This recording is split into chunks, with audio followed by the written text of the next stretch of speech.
વિદ્યાર્થી મિત્રો, ધોરણ 10 સામાજિક વિજ્ઞાન આપણે પ્રકરણ 10 ની ચર્ચા કરતા હતા ભારત કૃષિ. અને ભારત કૃષિની અંદર આપણે ભારતની અંદર જે પેદાશો છે અથવા તો જે પાક આપણે લઈએ છીએ એ વિવિધ પ્રકારના પાકોની ચર્ચા આપણે કરી. હવે આપણો મુદ્દો એમાં બદલાય છે કે કૃષિમાં ટેકનિકલ અને સંસ્થાકીય સુધારા, એટલે ખેતીવાડીની અંદર ટેકનિકલ એટલે અત્યારે જે નવી નવી શોધો થાય એ ટેકનિકલ બાબતો છે એમાં સુધારા, અને સંસ્થાકીય એટલે કે કૃષિ માટેની ખેતીવાડી માટેની જે સંસ્થાઓ સ્થાપવામાં આવેલી છે એની અંદર સુધારાની વાત કરેલી છે. એટલે આપણે એ મુદ્દાની ચર્ચા કરીશું. કૃષિમાં ટેકનિકલ અને સંસ્થાકીય સુધારા. તો પહેલાના જમાનામાં દાંતરડું, કોદાળી, પાવડો, કોરણી, હળ, ગાડું જેવા તાંચા અને સાદા સાધનો વડે ખેતી કાર્ય કરવામાં આવતો હતો. એ તાંચા શબ્દનો મતલબ થાય ઓછામાં ઓછા સાધનો, એટલે તાંચા અને સાદા સાધનો. આમાં કોઈ ટેકનિકલ ગણાશે નહીં. માણસોએ પોતાની જાતે બનાવેલા સાધનો એટલે સાદા સાધનો અને એનાથી ખેતી કરવામાં આવે છે. તો એમાં આધુનિક ઉપકરણોનો એક પેસારો કરે છે. એટલે હવે આપણે જોઈએ તો આ સાદા સાધનો રહ્યા નથી, એની અંદર આધુનિક સાધનો આવી ગયેલા છે.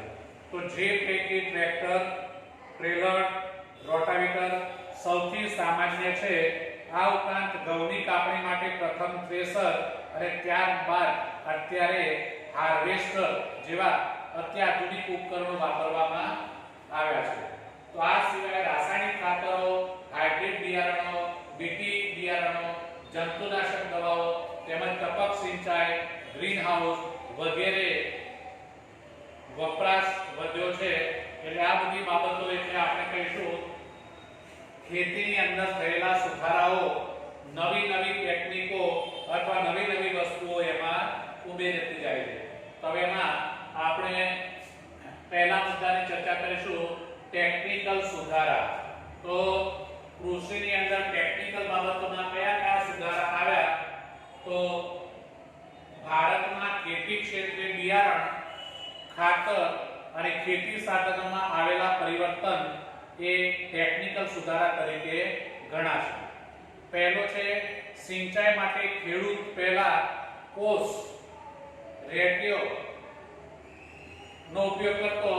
આજે કે છે સબમર્સિબલ પંપ કે મોનોબ્લોક પંપ, સોલાર પંપ, ટપક સિંચાઈ અને ફુવારા પદ્ધતિનો ઉપયોગ કરતો થયો છે.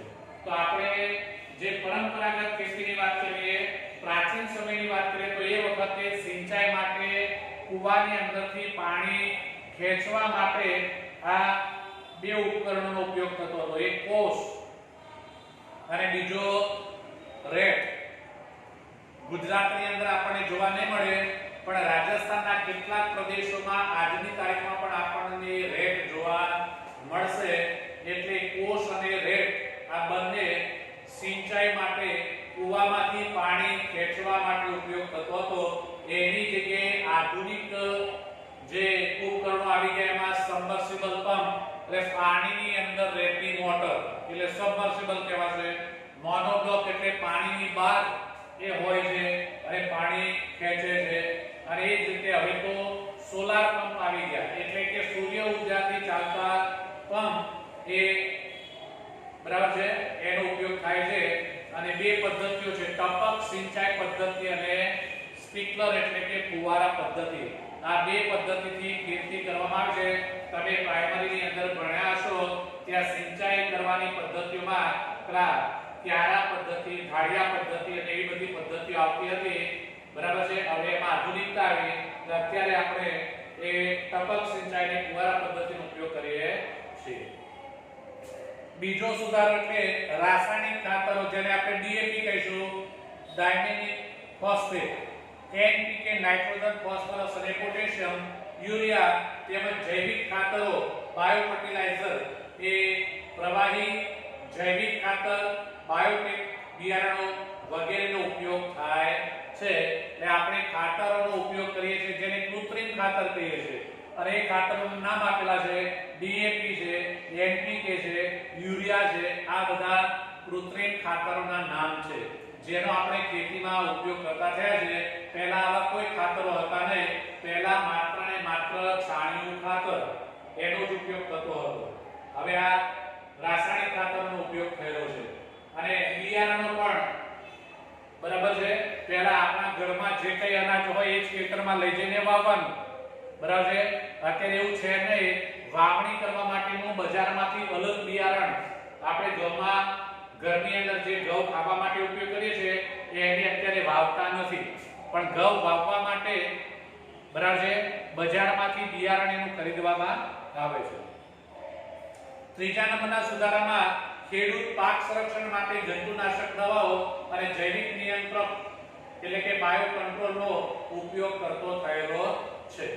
તો અહીંયા ખેત પાક નિરીક્ષણ એટલે અહીંયા પાકનું સંરક્ષણ કરવા માટે, પાકને રોગ સામે બચાવવા માટે, પાકની અંદર કોઈ રોગ પડે તો એના કારણે પાક નિષ્ફળ ન જાય એટલે પેલી ઈયળ છે, મચ્છી છે કે એવી જે પણ રોગો એમાં આવતા હોય છે એને દૂર કરવા માટે કે એનાથી પાકને સંરક્ષણ આપવા માટે જંતુનાશક દવાઓનો ઉપયોગ થાય છે.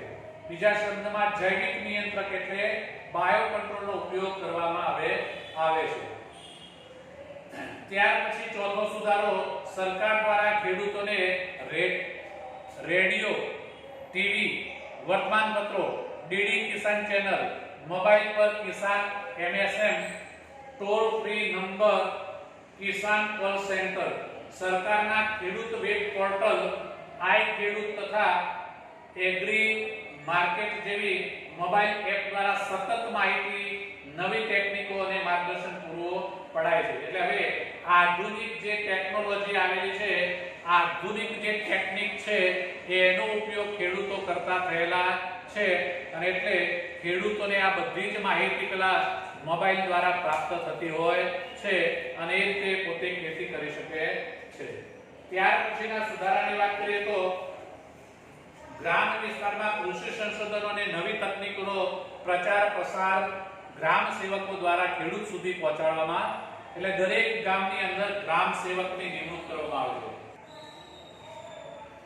તો આ રીતે દરેક ગામની અંદર પેલા ગ્રામ સેવકની નિમણૂક કરવામાં આવતી હોય છે જે ગ્રામ સેવક ખેડૂત સુધી આ બધી માહિતી પહોંચાડે છે. ત્યાર પછી સરકારે દરેક જિલ્લા મથકે ખેડૂત તાલીમ કેન્દ્રની સ્થાપના કરેલ છે. જિલ્લા મથક એટલે દરેક જિલ્લાનું મુખ્ય મથક હોય ત્યાં આ તાલીમ કેન્દ્ર એટલે ખેડૂતોને તાલીમ આપી શકાય તે માટેની સંસ્થા જેમાં ખેડૂતોને પ્રશિક્ષિત કરાય છે. પ્રશિક્ષિત એટલે તાલીમ આપવામાં આવે છે.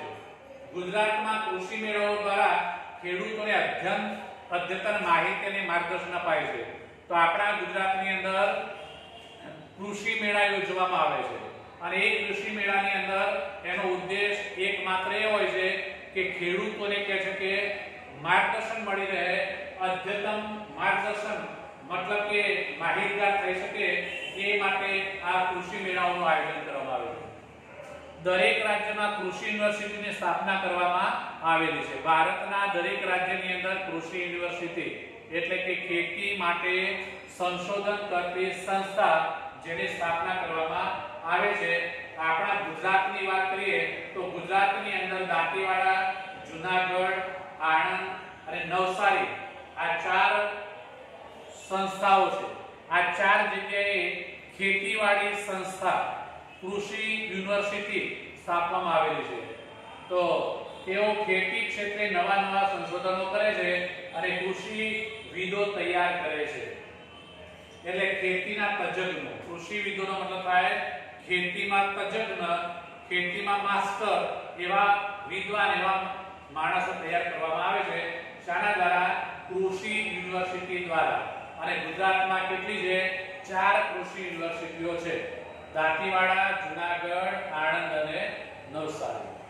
આ ઉપરાંત કૃષિ ક્ષેત્રે સંશોધન કરતી હવે કૃષિની અંદર સંશોધન કરવા માટેની સંસ્થા ICAR મતલબ Indian council of agriculture research, અને બીજી છે DARE department of agriculture research and education વગેરે સંસ્થાઓ રાષ્ટ્રીય કક્ષાએ કાર્યરત છે. રાષ્ટ્રીય કક્ષાએ એટલે આખા દેશની અંદર. પેલા રાજ્યોની અંદર કામ કરે છે, દરેક રાજ્યની અલગ સંસ્થા છે, જ્યારે આખા દેશની સંસ્થા છે એટલે રાષ્ટ્રીય સ્તરે કામ કરતી સંસ્થાઓ છે. તો એ કહેવાશે ટેકનિકલ સુધારાઓ. આપણે જે ચર્ચા અહીંયા કરી એ શાની કરી છે? ટેકનિકલ સુધારાઓની ચર્ચા કરી છે. હવે બીજા નંબરે આવે છે સંસ્થાકીય સુધારાઓ. સંસ્થાગત સુધારાઓ. તો ભારતમાં જમીન માલિકી, ખેત ધિરાણ અને ખેત પેદાશના વેચાણ અંગે થયેલા સુધારા એ સંસ્થાકીય સુધારા ગણાશે. તો કઈ કઈ બાબતોમાં સુધારા થયા હોય એને સંસ્થાકીય કહેવાય? એક વાક્ય માટે યાદ રાખવાનું: જમીન માલિકી, ખેતી ધિરાણ અને ખેત પેદાશ અને વેચાણ આ અંગે કાયદાની અંદર જે ફેરફારો થાય, સુધારા થાય એ સંસ્થાકીય સુધારા છે. પહેલા નંબરે સરકારે જમીનદારી પ્રથા નાબૂદ કરી અને ખેડૂતોનું શોષણ અટકાવ્યું છે. જમીનદારી એટલે એક જ વ્યક્તિ પાસે જમીન હોય અને એટલે એને જમીનદાર કહેવાય. આ જમીનદારી પ્રથા નાબૂદ કરી મતલબ કે જમીનમાં ટોચ મર્યાદા લાવવામાં આવી કે એક વ્યક્તિ પાસે આટલી જમીન હોઈ શકે, એનાથી વધારે જમીન હોય તો એ વ્યક્તિએ સરકારને આપી દેવી પડશે. તો ખેડે તેની જમીનના કાયદા દ્વારા ખેડનારને જમીન માલિકીનો સાચો હક આપ્યો. તો આ રીતે કહે છે કે જે લોકો પાસે વધારે જમીન છે એ બધી જમીન ખેડી શકતા નથી, ખેતી કરી શકતા નથી, એટલે કહે છે કે એ શું કરે છે? તો કહે છે કે જે માણસની જમીન ખેડતો હોય એનો એ માલિક થઈ જાય, એટલે એને કહેવાશે જમીનદારી પ્રથા નાબૂદ કરી. બીજા નંબરમાં જમીન ટોચ મર્યાદા કાયદા દ્વારા જમીન માલિકની અસમાનતા દૂર કરી. અવરાજને શબ્દ આપો. કયો કાયદો લાવવામાં આવ્યો? જમીન ટોચ મર્યાદા. એટલે એક વ્યક્તિ પાસે અમુક જ પ્રમાણમાં જમીન હોય, એનાથી વધારે જમીન હોય તો એ સરકારને આપશે. એટલે એ રીતે જમીન માલિકીમાં શું જોવા મળશે? અસમાનતા દૂર થઈ જશે. બધા જ લોકો પાસે જમીન હશે, બધા જ લોકો પાસે વધતી ઓછી જમીન હોય, એટલે જમીનની બાબતમાં કેટલાક લોકો પાસે જમીન હોય અને કેટલાકની પાસે જમીન હોય જ નહીં, તો એ જમીનની માલિકીની અસમાનતા કહેવાશે. પણ દરેક વ્યક્તિ પાસે થોડી કે ઘણી જમીન છે એટલે જમીનની બાબતમાં અસમાનતા જોવા મળશે નહીં. કિસાન ક્રેડિટ કાર્ડ દ્વારા અને રાષ્ટ્રીયકૃત તેમજ સરકારી બેંકો દ્વારા ખેડૂતોને આર્થિક મદદ માટે કૃષિ ધિરાણ આપવામાં આવે છે. તો હવે કૃષિ ધિરાણ એટલે ખેતી કરવા માટે પૈસા, લોન, એટલે એને કૃષિ ધિરાણ કહેવાશે. અને સરકાર દ્વારા શાના દ્વારા? કિસાન ક્રેડિટ કાર્ડ દ્વારા અને રાષ્ટ્રીયકૃત તેમજ સરકારી બેંકો દ્વારા આ ધિરાણ કરવામાં આવતું હોય છે, મતલબ કે લોન આપવામાં આવે છે. સરકાર બિયારણ અને ખાતરો તથા જંતુનાશક દવાઓ ખરીદવા માટે સબસિડી અને આર્થિક મદદ કરે છે. હવે ખેડૂતોને સરકાર મદદ કરે છે શાના દ્વારા? તો સબસિડી આપીને, બરાબર છે, દવા જે ખાતરો કે દવા કે બિયારણ ખરીદવાનું હોય એમાં સરકાર સબસિડી આપશે. એટલે ઓછા પૈસે એમને જે મૂળ કિંમત હોય એના કરતા ખેડૂત પાસેથી કિંમત ઓછી લેવામાં આવે એટલે એને સબસિડી કહેવામાં આવશે. પ્રધાનમંત્રી પાક વીમા યોજના દ્વારા ખેડૂતોને ખેતી પાકોનું વીમાકીય રક્ષણ પૂરું પાડવામાં આવે છે. પાક વીમા યોજના એટલે ખેડૂત ખેતી કરે છે પણ અતિશય વરસાદ પડે ને કારણે પાક નિષ્ફળ જાય, અથવા તો વરસાદ પડે જ નહીં અને દુષ્કાળ પડે ને પાક નિષ્ફળ જાય, કે આવી બીજી કોઈ કીડનો હુમલો થાય ને પાક નિષ્ફળ જાય, આવી કુદરતી આપત્તિમાં કે માનવ સર્જિત કોઈ આપત્તિ આવે અને એને કારણે જો પાક નિષ્ફળ જાય તો એ સામે એને વળતર મળી રહે એવી વ્યવસ્થા સરકાર દ્વારા કરવામાં આવે છે, જેને આપણે વીમાકીય રક્ષણ પાકની સામે ખેડૂતને પૂરું પાડવામાં આવે છે. દુષ્કાળ કે વધુ વરસાદને કારણે પાક નિષ્ફળ જાય ત્યારે સરકાર દ્વારા ખેડૂતને આર્થિક સહાય કરવામાં આવે છે, તે ચર્ચા કરી. માર્કેટ યાર્ડમાં ખેત પેદાશોના વેચાણમાં કાયદાકીય જોગવાઈ કરી અને ખુલ્લી હરાજીની પ્રક્રિયા વ્યાપક બનાવી છે. તો અહીંયા તાલુકા મથકે માર્કેટિંગ યાર્ડો ઉભા કરવામાં આવેલા છે. ખેડૂત પોતાનો તૈયાર થયેલો માલ ત્યાં લઈને જશે, ત્યાં પેલા વેપારીઓ દ્વારા હરાજી બોલવામાં આવશે અને એ રીતે જે વેપારી એ માલની સૌથી વધુ કિંમત આપશે એ કિંમતે ખેડૂત એ વેપારીને માલ વેચશે અને આ રીતે ખેડૂતને પોતાના પાક સામે વધુમાં વધુ વળતર મળી રહે એવી વ્યવસ્થા કે છે સરકારે આ રીતે બનાવેલી છે. ખેડૂતોને ખેત પેદાશોના પોષણક્ષમ ભાવ મળી રહે તે માટે સહકારી મંડળીઓ, ખરીદ વેચાણ સંઘ, સહકારી ધોરણે ગોદામો, શીતગૃહો એટલે કોલ્ડ સ્ટોરેજ, પરિવહન અને સંદેશા વ્યવહારની સુવિધા પૂરી પાડે છે. તો ખેડૂતો પાસેથી ખેત પેદાશને સરકારે નક્કી કરેલ પોષણક્ષમ ટેકાના ભાવે ખરીદી કરવા માટે નીચેની સંસ્થાઓ કાર્યરત છે. હવે ખેડૂતને પેલા ખુલ્લા બજારની અંદર જે પાક પાક્યો છે એ પાકની કિંમત પરવડે એમ નથી તો સરકારે બાંધેલા ભાવ છે કે આટલા રૂપિયે તમારી આ વસ્તુ સરકાર ખરીદશે. ગઈકાલના સમાચારની અંદર તમે સાંભળ્યો છે, ગુજરાતી સમાચાર જોતા હો તો એની અંદર આવ્યું છે કે સૌરાષ્ટ્રની અંદર સરકાર શું કરશે? મગફળી ટેકાના ભાવે ખરીદશે. 1055 રૂપિયાના ભાવે 20 કિલોના 1055 રૂપિયા સરકાર ખેડૂતને આપશે અને ખેડૂતે નોંધાવવાનું રહેશે કે મારે આટલો પાક થાય એમ છે કે 10 ક્વિન્ટલ કે 12 ક્વિન્ટલ કે 50 ક્વિન્ટલ એને નોંધાવવું પડશે અને એટલો જ પાક સરકાર પછી એની પાસેથી ખરીદશે.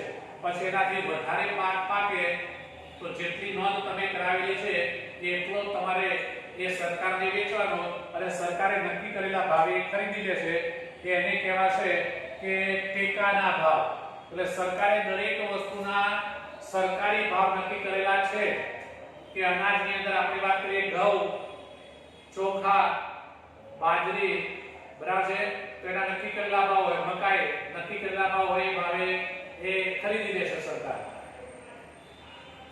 તો હવે આ જે સંસ્થાઓ છે એમાં પહેલી છે ભારતીય રાષ્ટ્રીય કૃષિ સહકારી વિપણન સંઘ, મતલબ કે નેશનલ ઓર્ગેનાઇઝેશન કોર્પોરેશન માર્કેટિંગ, બરાબર છે, ઓફ ઇન્ડિયા, NAFED.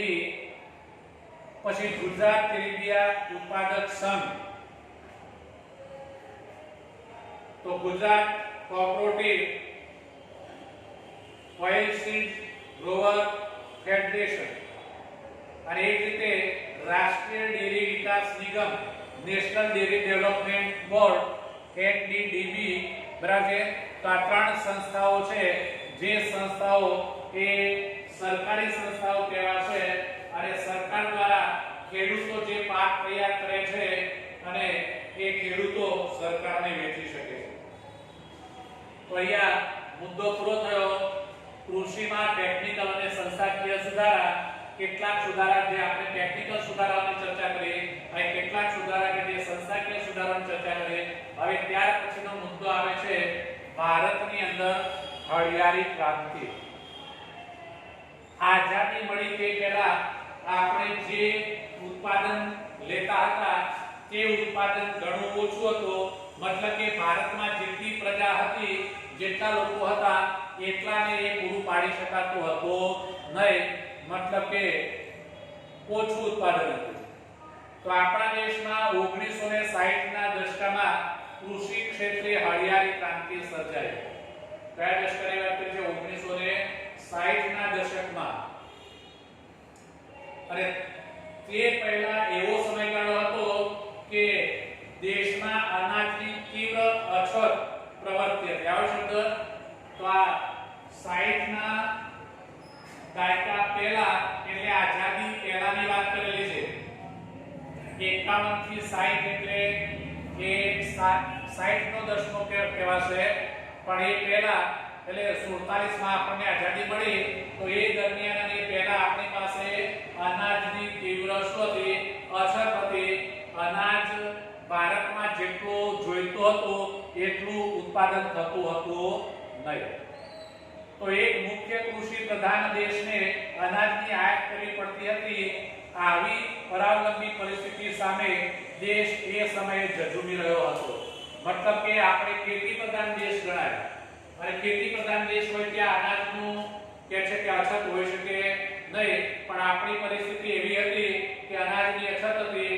અનાજ દેશમાં જેટલું જોઈતું હતું એટલું આપણે ઉત્પાદન કરી શકતા નહોતા. તો હરિયાળી ક્રાંતિની અંદર બિયારણની સુધારેલી જાતો, રાસાયણિક ખાતરનો વધેરો ઉપયોગ, દેશના ખેડૂતોનો પ્રચંડ પુરુષાર્થ, વીજ વિતરણની વ્યવસ્થાપન, સિંચાઈની સવલતોમાં થયેલા સુધારા વગેરે પરિબળોથી કૃષિ ક્ષેત્રે ઉત્પાદનમાં થયેલ અસાધારણ વધારાને હરિયાળી ક્રાંતિ તરીકે ઓળખવામાં આવે છે. તો આપણે હરિયાળી ક્રાંતિ કોને કહીશું? હરિયાળી ક્રાંતિ કોને કહેવાય?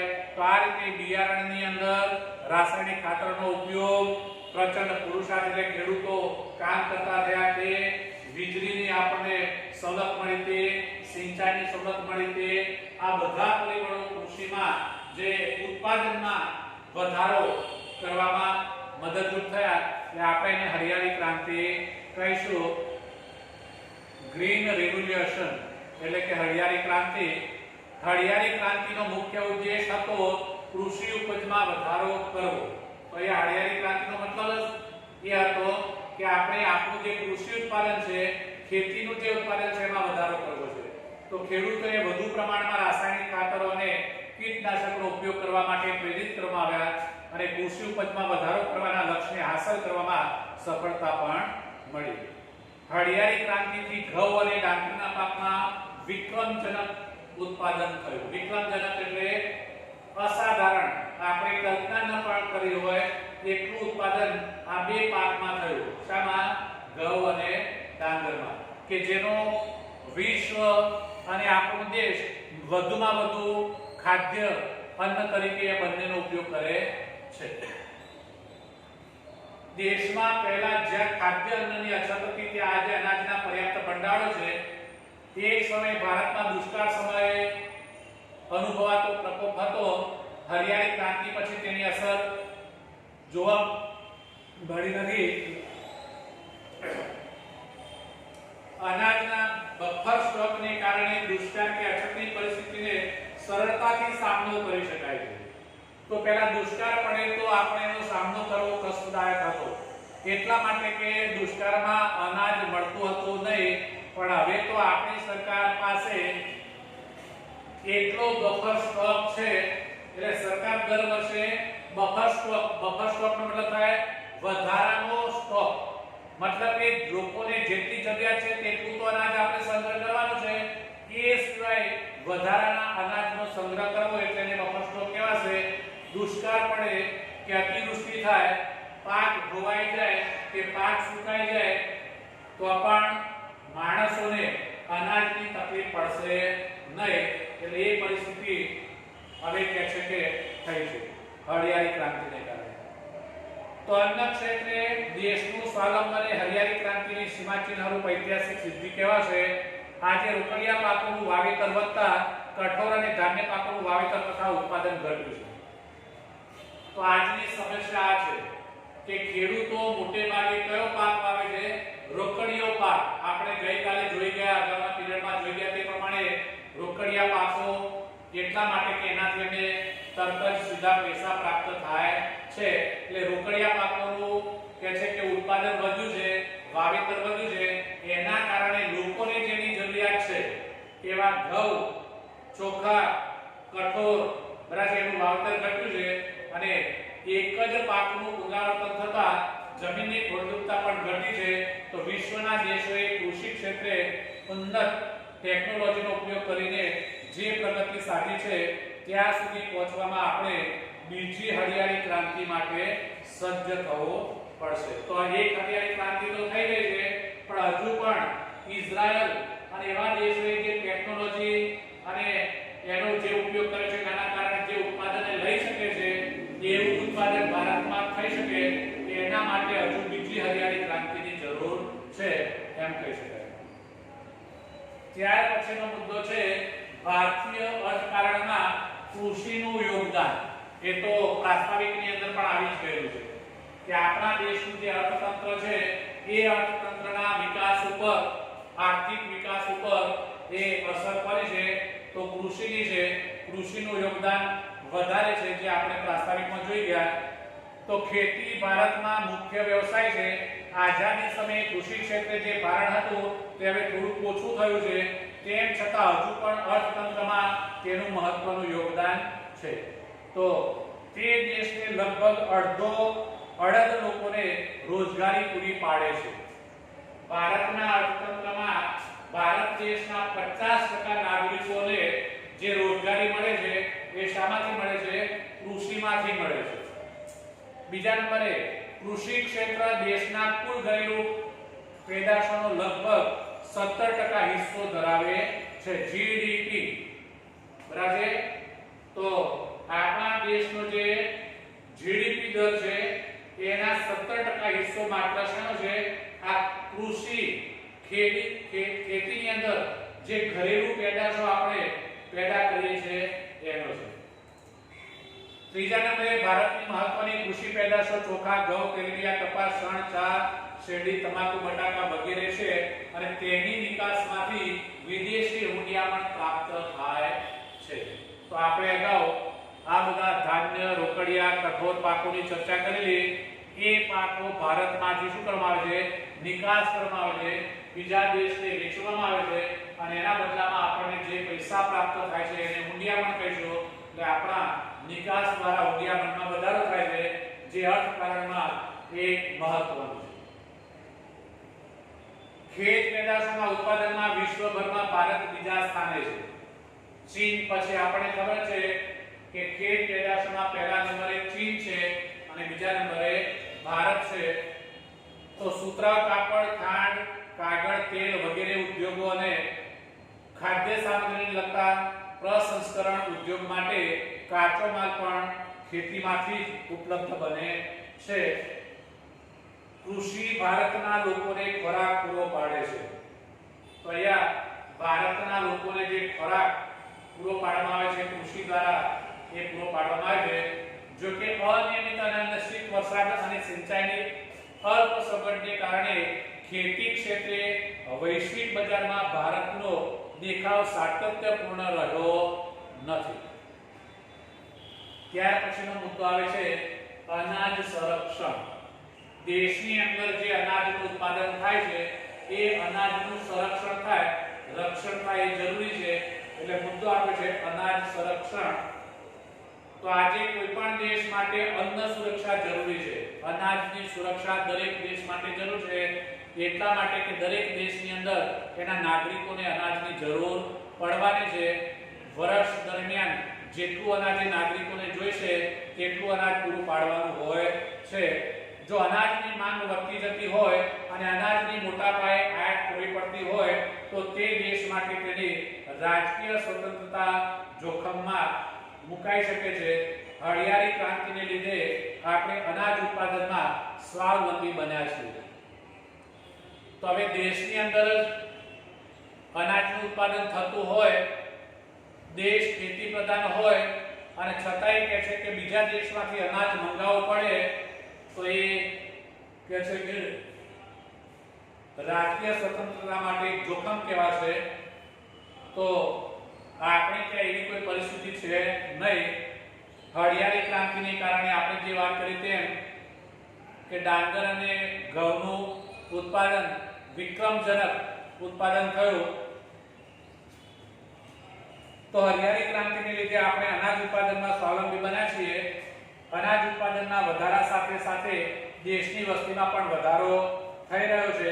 1951 માં દેશની વસ્તી આશરે 36 કરોડ 10 લાખ હતી અને આજે 125 કરોડથી વધુ છે. તેથી અનાજની માંગ પણ શું થવાની? વધવાની. જેમ વસ્તી વધે એમ અનાજની માંગ પણ શું થશે? વધતી જશે. તો તેમ છતાં આપણા દેશમાં છેલ્લા 5 વર્ષમાંથી અનાજ ઉત્પાદન વધ્યું છે. 1950-51 માં ભારતમાં 51 કરોડ ટન અનાજ ઉત્પાદન થતું હતું. જે વધીને 13-14 ની અંદર 265.4 કરોડ ટન થયું છે. તો આજે આપણી પાસે એટલું અનાજ છે કે દેશની ન્યૂનતમ જરૂરિયાત પૂરી કરી શકાય. તો અહીંયા આપણે પહેલા વાત કરી તેમ ઓછામાં ઓછી જે જરૂરિયાત છે એ જરૂરિયાત આપણે પૂરી કરી શકીએ છીએ અને આ ભંડાર ટકાવી રાખવો અને તેમાં વધારો કરવો એ જરૂરી છે. અનાજનો બફર સ્ટોક ઊભો કરીને દુષ્કાળ કે ઓછા અનાજ ઉત્પાદન સમયે અનાજની તંગી અટકાવી શકાય. અનાજના ગોદામોમાં રહેલ અનાજને સાચવવાની વૈજ્ઞાનિક પદ્ધતિઓ અપનાવીને અનાજનો બગાડ થતો અટકાવવો જરૂરી છે.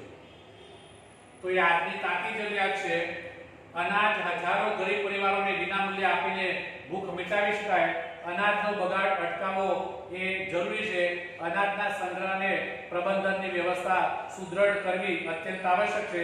સરકારે ખાદ્ય સુરક્ષા કાયદો બનાવેલો છે અને એના દ્વારા ગરીબો સુધી અનાજ વિતરણ કરવાની જોગવાઈ કરી અને એક સારી શરૂઆત કરી છે. તો આપણે અહીંયા અટકીએ છીએ. બરાબર.